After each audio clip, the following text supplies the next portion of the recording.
এক মজার কৃষক, যার ছিল এক অসাধারণ ড্রাগন ফলের বাগান। গাছ থেকে ড্রাগন ফল পেড়ে বড় একটা ব্লেন্ডার মেশিনে দিয়ে জুস বানাতো, আর মানুষ লাইন ধরে কিনতো।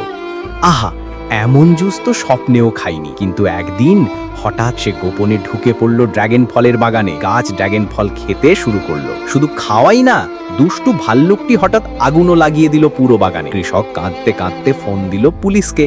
পুলিশ সঙ্গে সঙ্গে এসে ভাল্লুককে পাকড়াও করে নিয়ে গেল জেলে।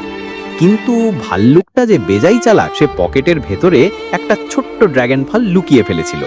এখন সে জেলের ভেতরে বসে ড্রাগন ফল চুষে চুষে খাচ্ছে আর মুচকি হেসে বলছে, ধরা তো পড়লাম, তাও একটা খাওয়া মিস করলাম না। আর বেচারা কৃষক বসে বসে ভাবছে, এত কষ্ট করে বাগান বানালাম, আগুনে পুড়ে সব শেষ হয়ে গেল। কেউ লাইক দেয় না, সাবস্ক্রাইবও করে না। আহারে আমার কপাল।